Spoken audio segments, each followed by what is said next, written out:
Naniniwala ka ba ng pag-inom ng malamig na tubig nakakalaki ng bilbil o kaya nakakataba? Ikaw na nanonood ngayon, base po sa iyong kaalaman lang. Comment down below ka kung totoo nga ba yan. Ang pag-inom ng malamig na tubig, kabayan, ay wala pong kinalaman yan sa inyong paglaki o pagtaba. Ang pwedeng sisihin dyan, maraming mga factors, kabayan.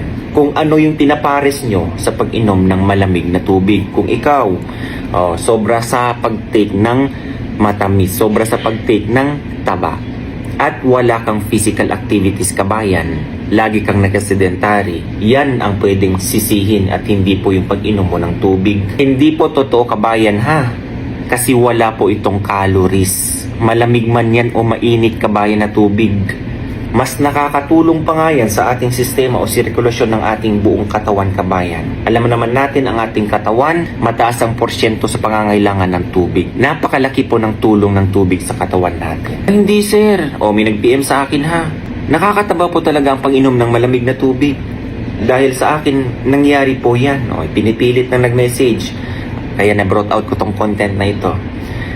0 calories man ito, sir. Kapag ininom na natin yan, napapalapot niya ang ating mga intake ng mga may fats, may mga mantika, mga ganyan dyan sa ating mga stomach. Ito naman ang aking explanation. Kung yan ang nasa isip nyo, yung napapalapot niya ang kinakain nyo na matataba mantika dyan, hindi po yan. Ano ang silbi ng ating mga enzymes? Anong silbi ng ating mga acids? Yan po ang kagandahan.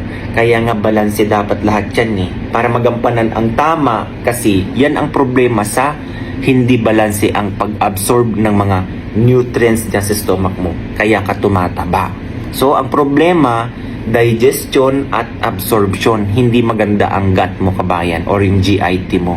Yan ang problema po dyan. Yan ang nirason ko sa kanya. Eto din, marami nagtatanong nito, sir, naguguluhan ako sa mga napapanood ko. May nagsasabi na damihan ng tubig, may nagsasabi na ganito lang inumin. Kabayan, ganito base po sa mga literature at sa mga napapanood nyo, ang laging sinasabi, normal na individual, 8 to 12 glasses a day. Pero sa akin, depende. Okay? Walang exact amount kung gaano kadaming tubig ang kailangan mong inumin sa isang araw. For example, depende sa trabaho mo. Depende sa kinatatayuan mo lugar ngayon, kung asang ka, mainit man yan o malamig.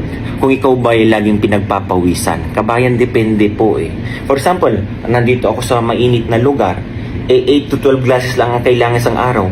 Sa akin, nakaka 3 liters pa ako, kabayan. Dahil nga, sa mainit na lugar, masyado akong pinagpapawisan. At ganun din, kabayan, sa malamig na lugar. Sa totoo lang.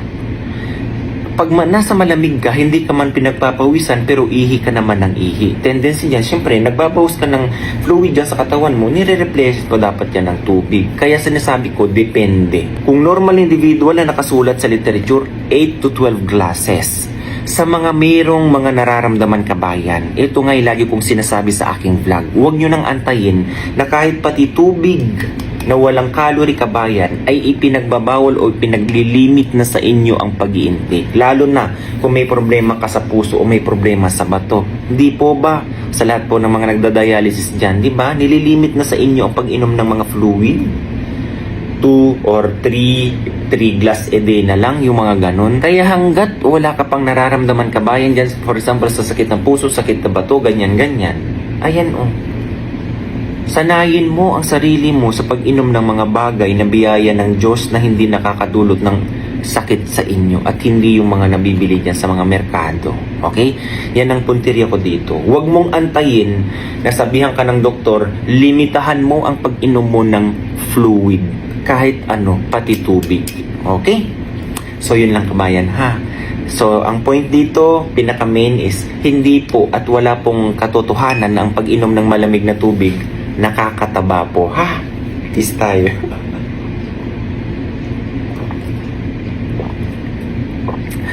Alagaan nyo po yung kalusugan nyo, ha? God bless everyone. Bye-bye.